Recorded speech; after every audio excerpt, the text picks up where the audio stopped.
Vous reprendrez bien un peu de mécanique et de restauration. Cette fois sur Popo et sur la route, c'est une autre histoire.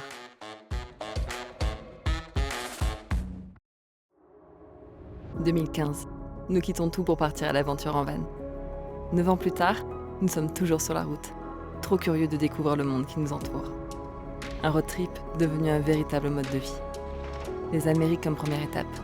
La suite, l'avenir nous le dira. Nous, c'est Eric et Johanna, et voici nos aventures.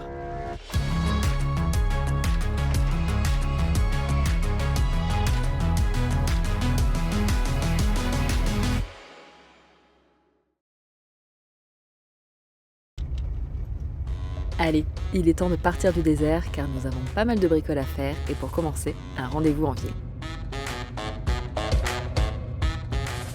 On vient d'arriver à San Diego. On avait commandé un pare-brise la semaine dernière. On avait anticipé le fait qu'on allait passer par là. Et déjà on était content d'avoir trouvé un pare-brise parce qu'en stock c'était assez compliqué. Et puis surtout, souvent il y a une bande verte là en haut. On ne voulait absolument pas ça. Et là on a appelé quelqu'un qui nous a dit qu'il pouvait en avoir un. Et gentiment, en discutant avec lui, il nous a même proposé de faire l'installation nous-mêmes dans son shop. Donc c'est ce qu'on va aller faire. Et c'est vraiment adorable parce que d'habitude, quand on bricole, c'est toujours un peu sur les parkings de supermarchés, les Walmart et compagnie. C'est pas forcément l'idéal. Et donc là, on va avoir tous les outils. Et il est vraiment adorable. Il s'appelle Bernardo. Il est originaire du Mexique. Donc quand on lui a dit qu'on allait au Mexique et qu'on allait après en Amérique du Sud, etc., ça lui faisait vraiment plaisir de nous aider en nous proposant comme ça son atelier pour bricoler. Donc on va aller changer de pare-brise et ce sera une bonne chose de faite avant de passer au Mexique. Sachant les routes qui nous attendent, mieux vaut partir avec un pare-brise neuf plutôt qu'un déjà bien abîmé qui va certainement se fendre au premier nid de poule. D'ailleurs, à peine nous forçons dessus, qu'ils se font déjà dans tous les sens au niveau de chaque impact. Connaissant les routes au Mexique et en Amérique centrale, ils n'auraient pas fait long feu.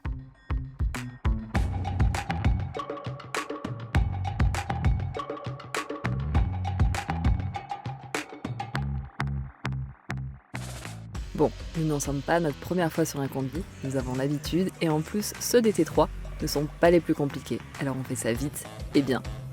Nouveau joint et nouveau pare-brise, il ne reste qu'à remonter tout ça. Sur notre modèle américain avec finition de luxe d'origine, nous avons un jonc chromé que l'on peut soit installer avant ou après remontage sur le van. Pour cette fois, on est bien équipé, alors on gagne du temps et on le réinstalle avant. Et pour les véhicules anciens et ce type de pare-brise, on utilise encore et toujours la technique de la corde.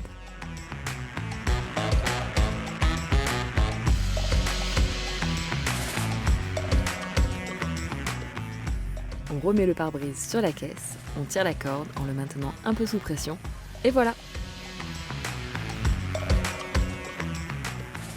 Un petit nettoyage et 1 heure plus tard, nous sommes dehors.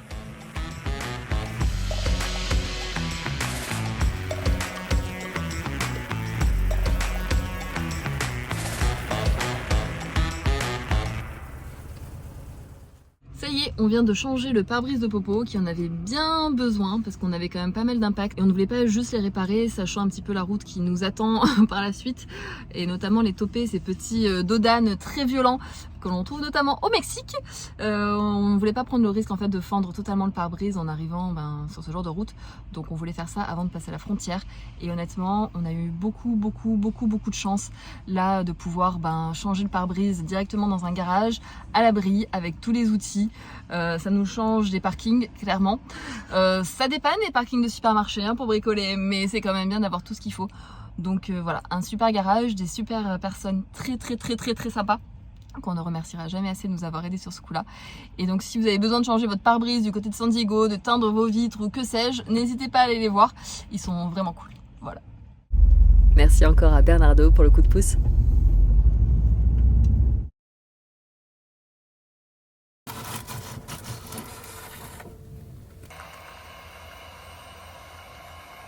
Bon alors là c'est un petit peu le carnage dans le van parce qu'on a tout enlevé. Les meubles arrière et les finitions là sur le côté aussi. Parce que tout le plaquage était un peu abîmé. Donc là on a décidé qu'il était temps de le refaire. Mais du coup, voilà, ça ressemble un peu à ça. Bon, je dis on, Mais c'est surtout Eric qui en avait marre tous les matins d'ouvrir les yeux face à un plaquage abîmé. Toqué, vous dites ? Non, à peine. On s'est donc posé dans un petit camping d'un state park pour avoir de l'électricité et effectuer cette restauration qui nécessite un décapeur thermique pour retirer l'ancien plaquage. Pas mal d'huile de coude et de patience sont nécessaires pour ce long travail.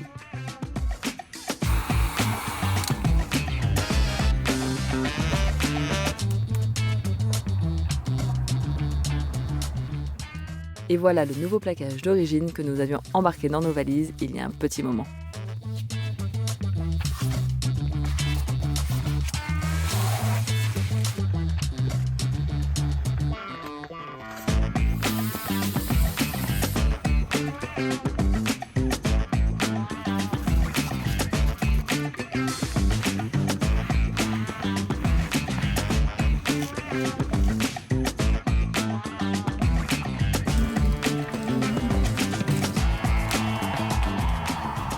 Plus qu'à tout remonter.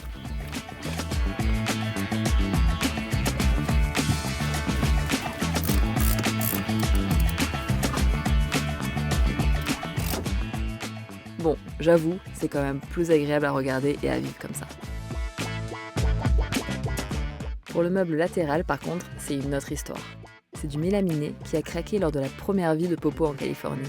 Et c'est bien plus difficile à changer avec l'outillage que nous avons avec nous. Du coup, on a une autre solution, qui va donner un côté pratique à cette partie du meuble tout en cachant ses défauts. Une belle pochette en cuir pour ranger nos outils. Pratique, non ? Pour l'installer, il faut faire quelques petits trous pour les boutons pression, mais comme le meuble est abîmé, j'autorise l'opération.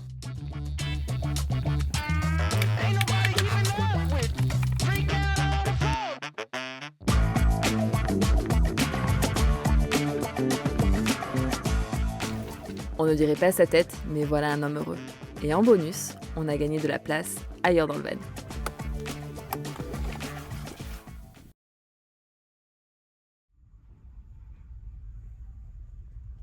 De retour en ville pour récupérer un colis que nous attendions avec impatience. Vous vous rappelez de Dave ? Si, notre ami d'Oregon qui fait les super boîtes de rangement entre les sièges. En passant le voir quelques semaines plus tôt, nous lui avons demandé de nous faire quelque chose sur mesure pour Popo. Et voilà le résultat. Direction la quincaillerie pour acheter quelques rondelles. Et le montage se fait sur l'endroit le plus fréquent quand on doit bricoler sur son van sur la route, un parking.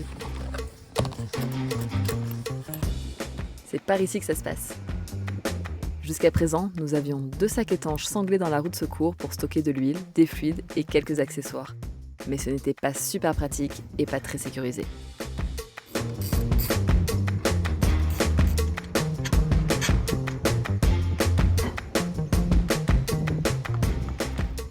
On a donc demandé à Dave de nous fabriquer un support de roue de secours inversé sur mesure pour notre modèle de porte-roue afin d'adapter le système de rangement qu'il propose.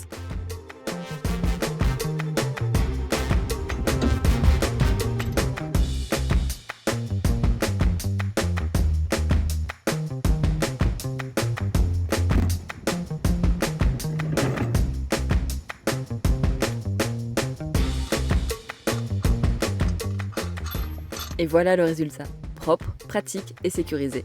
What else ? Hop, magie du montage, nous revoilà loin de la ville, en pleine nature pour plus de tranquillité.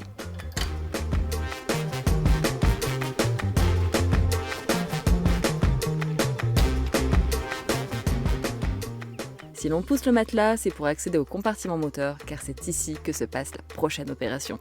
Cela fait quelque temps que nous avons détecté un petit souci sur le fonctionnement du moteur d'origine. Un ralenti parfois instable ou un régime moteur aléatoirement un peu trop au ralenti. Et nous savons d'où vient le problème. De là, le boîtier papillon. En gros, quand on appuie sur l'accélérateur, le câble qui relie la pédale au boîtier ouvre le clapet à l'intérieur et laisse passer l'air dans le moteur. L'air et l'essence se mélangent un peu plus loin, créant la combustion, et c'est donc en partie grâce à lui que le moteur accélère. Et l'on va voir tout de suite ce qui ne va pas. Il suffit d'enlever le câble, 2 vis, 2 fils et la tubulure d'admission d'air pour le sortir. À l'intérieur, le fameux clapet, et on voit qu'il frotte le corps du boîtier, ce qui n'est pas normal car il a du jeu sur son axe. Moteur en marche, il bouge anormalement, créant un ralenti instable et parfois ce bloc un peu ouvert, générant un ralenti plus haut que la normale. Avec ses 650 000 km au compteur, ce n'est pas étonnant pour cette pièce toujours en mouvement. Pas de réparation possible, le corps est abîmé et l'axe a trop de jeu. Alors on le change pour une version renforcée en aluminium avec axe sur roulement et des capteurs de course dernière génération bien étanches.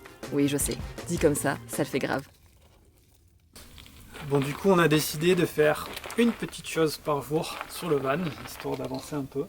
Alors rien de grave, il n'est pas en panne, hein, mais c'est de l'entretien préventif, histoire d'être tranquille sur la route.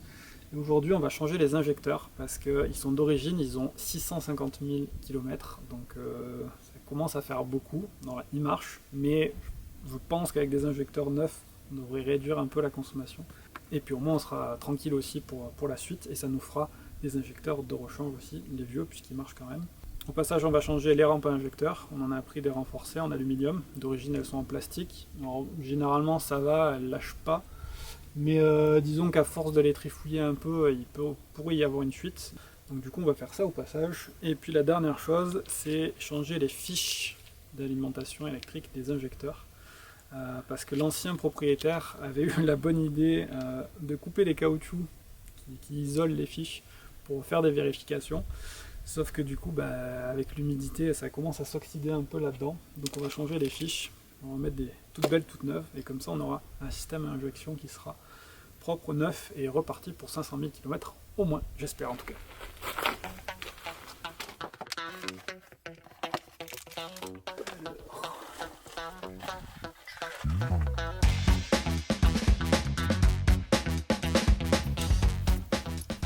Sur les anciens injecteurs, c'est des caoutchoucs là qui sont par-dessus, qui font l'étanchéité, qui font actuellement plus rien. Et en fait sur les nouveaux, l'étanchéité elle se fait au niveau de chaque câble ici. Donc ça sera beaucoup mieux.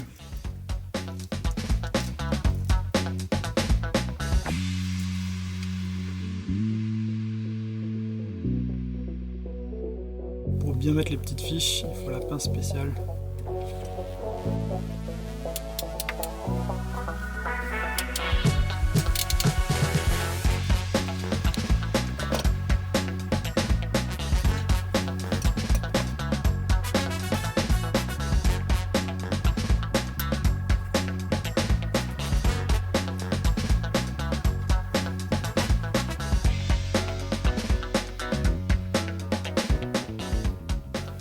Une fiche sur 4 de changer, plus que 3. Bon, on vous passe les 3 autres fiches et à la place, vous avez droit à de magnifiques plans sur le postérieur d'Eric. Cette vidéo aurait pu être sponsorisée par une certaine marque de sous-vêtements, mais non. De ce côté, c'est moins évident parce qu'il y a la boîte à air qui gêne un peu.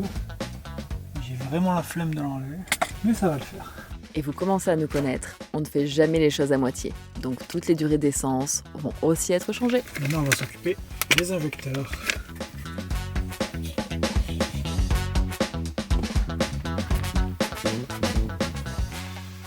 On voit la petite différence quand même entre les injecteurs, entre ceux d'origine qui sont des années 80, conception un peu ancienne, et puis là la conception plus moderne des nouveaux, qui devrait du coup un peu mieux marcher quand même.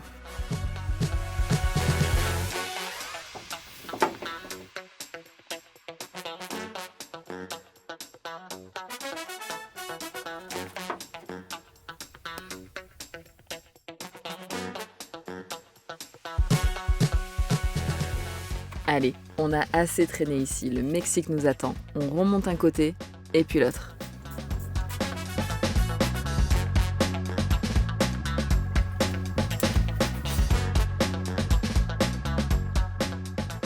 Mieux vaut qu'il n'y ait pas de problème au remontage, parce que ce n'est pas ici qu'on trouvera une dépanneuse. C'est mort.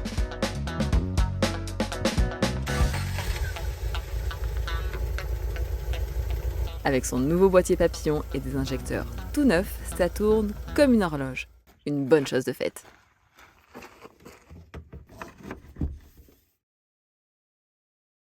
Petit retour en arrière, car on ne vous a pas tout dit dans la précédente vidéo. Bon, on approche de Los Angeles, on va éviter la ville après, mais on fait quand même un petit stop par Frontrunner. Il y a le showroom de Frontrunner qui est juste au nord de Los Angeles. L'idée en fait, hormis de leur faire un petit coucou parce que ça fait quelques années qu'on travaille avec eux, c'est d'étendre la longueur du rack qu'on a sur le toit, pouvoir ajouter un petit joujou. Ça on en parlera un peu plus tard. Mais voilà, ouais, on avait besoin d'avoir un peu plus de place sur le rack, donc c'est l'occasion parfaite. On va voir si on fait la modification sur place ou pas, vu l'heure. Mais en tout cas, ouais, on va faire un petit tour dans le showroom aussi, qui est vraiment sympa pour toute personne qui part à l'aventure, au Game 4x4 ou des équipements un peu off-road.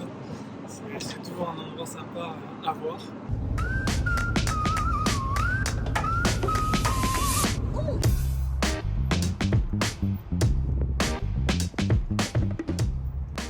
Bienvenue dans le showroom de Frontrunner USA, une sorte de magasin pour grands enfants en mal d'aventure.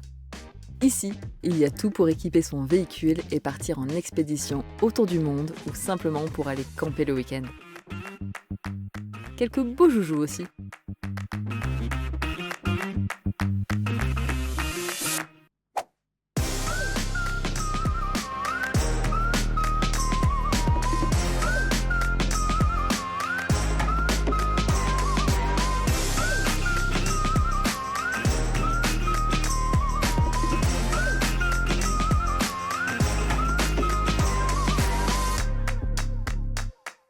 On papote, le temps file, et vu l'heure, on décide de faire la modification plus loin sur la route.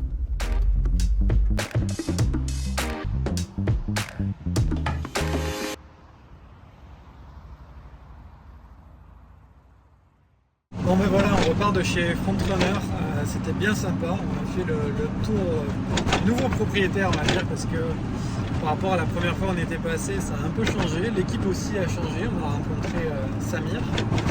Et ouais, le showroom est vraiment sympa, il y a plusieurs véhicules d'expédition qui sont exposés, qui sont assez énormes. Même sur le parking, là, des gens qui travaillent chez Frontrunner, ils ont tous leur 4x4 bien préparé pour partir un peu en expédition et camper. C'est vraiment tous des passionnés, et puis on a discuté pendant plusieurs heures. C'est toujours vraiment cool de rencontrer les gens en vrai comme ça. Et puis là on a récupéré le matériel qu'il nous faut pour rallonger le rack, on va faire ça demain. On fera aussi quelques courses, parce qu'après-demain, direction... Mexico! Si, on va manger les tacos. Si. Mucho tacos, vamos a la playa. Je ne sais pas dire grand-chose en espagnol, pero mucho tacos es muy importante. Non, c'est pas vrai, il s'est amélioré par rapport à la première fois où on a mis les pieds au Mexique. Clairement, ce jeune homme qui nous parlait calmement, maintenant on peut avoir quand même quelques conversations avec des gens en espagnol et franchement, c'est pas mal. Donc non, faut attribuer au moins ça, il y a eu du progrès. Merci beaucoup. De rien beaucoup. Appreciate. Au passage, voilà à quoi ressemble une 2x8 voies. Ça limite les bouchons, paraît-il. On s'est posé dans un petit camping pas cher là, qui est ouvert que le week-end du côté de San Diego. Et l'idée c'est de pouvoir être tranquille pour pouvoir rallonger la galerie puisqu'on va devoir l'enlever, etc. Donc du coup on va faire ça là tranquillement, pas sur un parking de supermarché comme d'habitude. Et puis voilà, il y a les douches pas très loin non plus, donc ça fera du bien après de prendre une bonne douche chaude. Donc on va s'attaquer à ça avant que le soleil se couche, sachant qu'en plus demain il pleut, donc on a vraiment juste un petit timing très très short pour pouvoir faire ça. Donc on va commencer par enlever l'antenne CB, on la laissera pendre. Pour le panneau solaire, on a des connectiques, je ne sais pas si on les voit là en dessous, donc on va pouvoir déconnecter et enlever la boîte avec le panneau solaire directement. Et puis bon, les bidons, il suffit de les enlever tout simplement. Et pareil pour les plaques de désensablage. Donc ouais, il n'y a pas énormément de choses à faire. Mais il y a tout ce qui est dans la boîte à enlever. Je crois que ça va être le plus embêtant.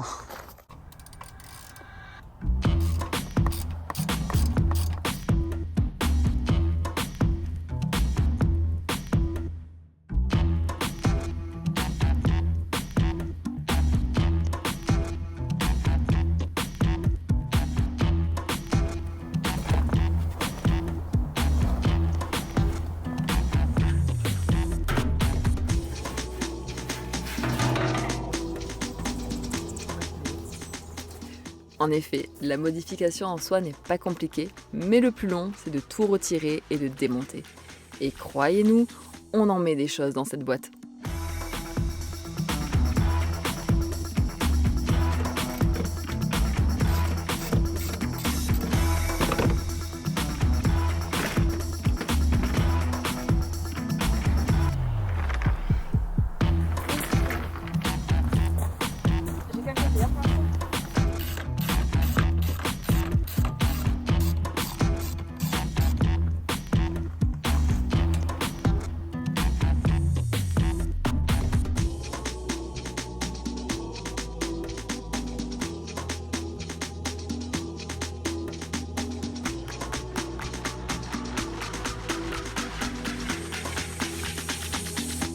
Là, on est en train d'enlever la barre latérale. On va la changer pour celle-là là, qui fait 20 cm de plus. En 20 cm comme ça paraît pas grand-chose, mais pour nous, ça va nous permettre de mettre ce qu'il faut derrière. Et puis on va rajouter aussi du coup une barre. C'est vrai que ce qui est bien avec ces racks, en plus qu'ils soient en aluminium léger, fin, c'est qu'ils sont évolutifs, aussi bien modulables pour ce qu'on met dessus et évolutifs en lui-même.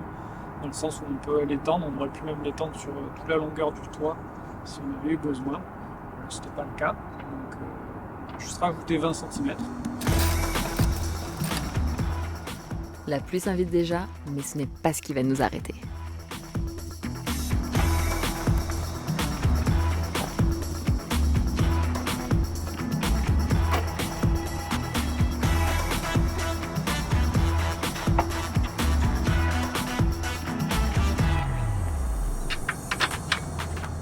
Donc on a rallongé les barres latérales, on va rajouter la fameuse barre en plus.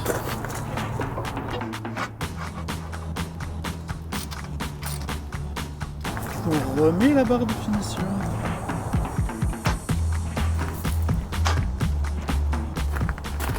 Finalement rallonger le rack ça prend juste 5 minutes, le plus long c'est l'enlever.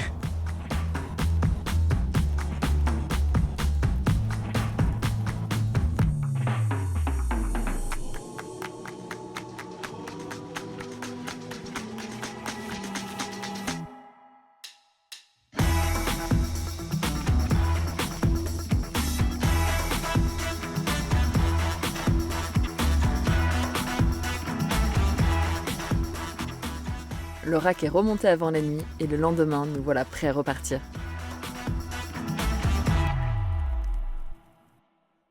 On est toujours du côté de San Diego. On a encore un peu d'intendance à faire sur le van, des machines à laver, des courses, remplir en eau le van. Tout ce qui est photocopie, papier, etc. Ça c'est bon. Donc on est presque bon pour passer enfin la frontière avec le Mexique. Et j'avoue que là on a vraiment hâte de retrouver Barra, les plages, la chaleur, le sable, bref, de profiter un peu différemment. Donc on va faire tout ça et puis on sera bon. Et si vous vous demandez à quoi ressemble une laverie automatique aux États-Unis, petite immersion au pays de l'oncle Sam.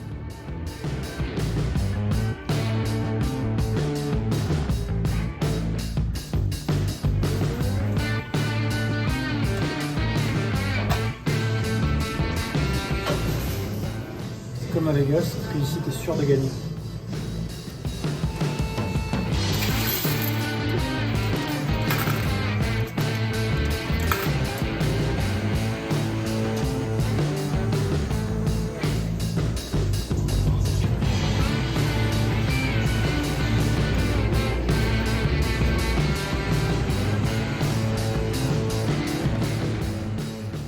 Vous en voulez plus?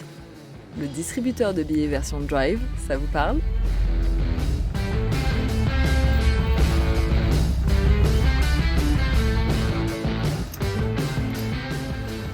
J'adore l'Amérique. Je peux tout faire en voiture.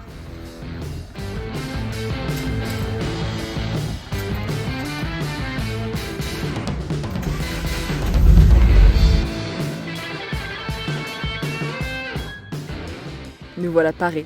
Popo est au top de sa forme, direction Mexico. Enfin ça, c'est ce qu'on croyait. On vous embarque?